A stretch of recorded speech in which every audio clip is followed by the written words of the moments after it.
Nos prochains invités, M. Gabriel Hudon, qui est président de la Chambre de commerce Kamouraska-Lillet, et sa directrice générale, Mme Nancy Dubé. Bon matin à vous deux. Bon matin, Michel. Bon matin, Michel. Contente de te retrouver. Me semble, comment? Ça fait donc bien longtemps que vous n'êtes pas venu nous voir. Ah, inquiète-toi pas, tu te débarrasseras pas de nous autres de même, là. Ça ne fait que commencer. J'espérais. De toute façon, on va se voir dans quelques jours à votre Oui. tournoi de golf là, qui aura lieu le 29 août prochain. Mais c'est pas pour ça que je vous ai invité ce matin. Je vous ai trouvé silencieux par rapport à un projet de réfection de la piscine du cégep de la Pocatière. Et on n'a pas fini d'en parler parce que lundi, on reçoit le préfet de la MRC de Lillet, M. Normand Caron, et on va avoir ses impressions parce qu'il devait être invité prochainement par le député Rivet. Gabriel et Nancy, moi j'aimerais ça vous entendre parce que, comme je viens de le dire, je vous ai trouvé silencieux, on ne vous a pas entendu sur le fait que la piscine du cégep de la Pocatière est fermée depuis mai 2023. 20 millions ont été annoncés 21 millions, pardon, sur 7 projets ont été annoncés par le député Rivet récemment. Et là, il n'y a pas d'argent pour la piscine du cégep de la Pocatière. Et là, il y avait une rencontre cette semaine, donc vous allez avoir sûrement des nouvelles fraîches pour nous. Il y avait une rencontre cette semaine où vous avez été invité par le député Rivet pour justement parler de ce sujet-là. Alors, Gabriel, je commence avec vous. Dites-moi, qu'est-ce qui se passe? D'abord, le silence de la Chambre de commerce Kamouraska-Lillet, je ne suis pas habitué à ça. Et c'est quoi votre position par rapport à ce projet-là actuellement? Ben, en fait, Michel, tu sais, au niveau du silence, c'est que dès que l'annonce a été faite, là, qu'il n'y avait pas de sous pour ça, puis que le comité citoyen s'est mobilisé, même en période de vacances, Nancy a immédiatement agi en partageant l'information du comité citoyen, puis en mentionnant que la Chambre de commerce allait être là dans le dossier pour suivre l'évolution de tout ça. Faut comprendre que c'est quand même un dossier qui, en partie, est peut-être politique, peut-être ne l'est pas non plus, et qu'il y a beaucoup d'acteurs autour de ce dossier-là. Il y a le Cégep, il y a le gouvernement, il y a les municipalités, la MRC. Donc, avant que la Chambre de commerce arrive et prenne une position pointue sur le dossier, est-ce qu'on est pour, est-ce qu'on est contre, qui devrait payer? Il y a beaucoup de barèmes qu'on doit avoir et qu'on doit se renseigner là-dessus. Il faut dire aussi que notre conseil d'administration, le premier de l'année, n'a pas eu lieu encore. Il va avoir lieu la semaine prochaine. Donc, c'est sûr que c'est à partir de ce moment-là qu'on va avoir un beau tour d'horizon du projet. Malgré tout, on a été très actifs depuis le début, peut-être plus en silence. Nancy, moi, avec des appels, des informations et justement la rencontre qu'on a été invité cette semaine pour aller chercher plus d'informations sur le projet pour qu'après, on puisse voir quel rôle la Chambre de commerce peut jouer dans ce dossier-là. Je ne sais pas si Nancy veut compléter, là. Ben, c'est pas, effectivement, c'est un dossier dans lequel on n'était pas impliqué dès le début. Donc, on a comme pris position on s'est installé dans l'avion en vol. Alors, il y avait beaucoup d'informations à savoir, à connaître avant de se positionner. Nous autres, on est quand même assez, comment je pourrais dire, on fait attention parce qu'on représente quand même le monde des affaires. On veut avoir le pouls d'eux aussi. Puis après ça, on se positionne. Et puis, faut dire que la rencontre qu'on a eue cette semaine, ça a été très, très informatif et productif. Puis nous, la Chambre, on en a su beaucoup plus aussi. C'est pas un dossier simple tu sais, qui bouge depuis quelques années, 2021 au moins, là, plus intensément. Et puis là, on est plus, comment je pourrais dire, plus informé pour prendre une position éclairée et juste. Et puis, je peux te dire, Michel, que dans cette rencontre-là, là, tout le monde a le même objectif, hein. Faut collaborer dans ce dossier-là parce que ça donne rien là d'être à deux extrêmes et puis se relancer la faute et tout. Là on n'a plus le temps là. Tu vois là, le CA va se réunir le 26 septembre et c'est eux. Faut pas oublier que c'est le CA du Cégep qui a le dernier mot. Alors, étant donné l'urgence, parce qu'il faut savoir, là, est-ce que je peux me permettre de faire une petite chronologie que moi j'ai appris justement dans cette rencontre-là, Michel, puis qui peut être très importante, c'est que il y a eu un 5,8 millions qui a été accordé par le MES, c'est-à-dire le ministère de l'Éducation supérieure. Ensuite, les coûts ont explosé. Alors, la ministre Derry, qui était là à la rencontre aussi en virtuel, a redirigé le Cégep vers un autre fonds, le PAFIRSPA pour les infrastructures récréatives. Malheureusement, le dossier n'a pas passé. Ils l'ont su en juillet que Et là, c'est là que là, tout a déboulé. Alors là, c'est l'état d'urgence. Je pense que là, faut se dépêcher, mais il faut surtout demander au CA de nous donner du temps. C'est pourquoi les partenaires se sont entendus mardi soir passé à envoyer une lettre au conseil d'administration pour leur demander un délai dans leur décision. Parce que, Michel, tu sais que 5,8 millions ils l'ont, là, c'est canné.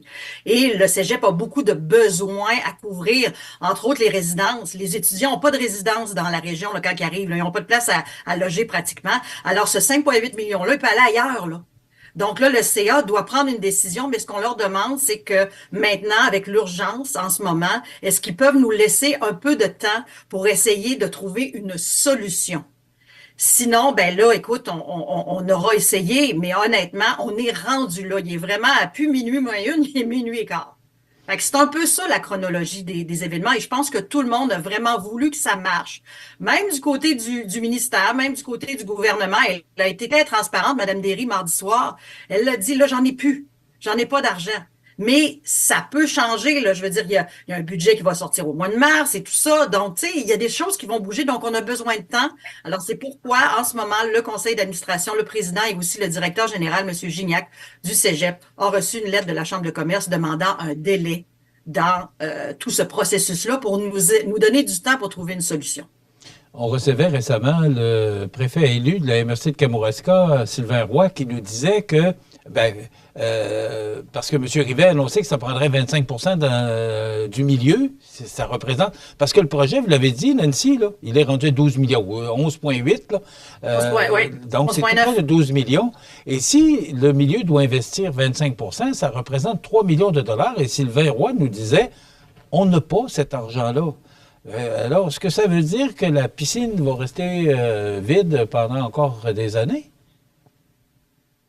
Gabriel, d'une façon ou d'une autre, Michel, si on est très réaliste, là, même si demain matin, il y avait les sous, il faut penser qu'il y a le délai pour l'appel d'offres, le temps de construction, puis tout ça. Fait que si on est très réaliste, il y a encore peut-être 1 an, 2, même 2 ans, je dirais, avant qu'il y ait une piscine ouverte à la Pocatière, peu importe le chemin qui va être pris. Ceci étant dit, il y a quand même beaucoup d'étapes à franchir avant d'arriver, de dire ça va prendre tel montant du milieu et la façon d'y arriver. Donc, pour l'instant, je pense que c'est important de laisser les différentes prochaines étapes se faire et de voir quelle direction va prendre le conseil d'administration du Cégep. Et je répète un peu ce que Nancy a dit. Ce qui a été très bien de cette rencontre-là, c'est qu'on a réuni, incluant le comité, le député, le maire de la ville, des gens du milieu et le Cégep aussi, pour avoir un tableau clair, à jour, en date de cette semaine. Quel est le portrait de la situation et où on s'en va avec ça? C'est sûr que de savoir après qu'il faut que le milieu investisse de l'argent dans un projet qui devait initialement être financé par les moyens gouvernementaux, c'est sûr que ça accroche, c'est sûr que ça brasse un petit peu, mais rendu là, on peut pas être plus clair qu'il y a un constat qui est ce qu'on a mentionné. Et à partir de là, on fait quoi? Donc, c'est pour ça qu'au niveau de la Chambre, vous n'aurez pas demain matin un communiqué qui dit la Chambre est pour telle affaire, contre telle affaire. Pour l'instant, on n'en est pas là. On est à ramasser toutes les informations, voir le chemin que ça va prendre et jouer notre rôle que la Chambre, on voudra jouer dans ce dossier-là à ce moment-là. C'est là qu'on en est si on est très transparent, Michel, ce matin.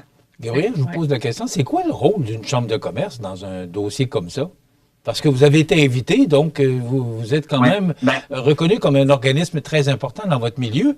C'est quoi le rôle d'une chambre de commerce? Qu'est-ce qu'on peut faire? Nancy disait tantôt, il faut faire attention parce qu'on représente la communauté d'affaires. Oui. C'est quoi votre rôle là-dedans?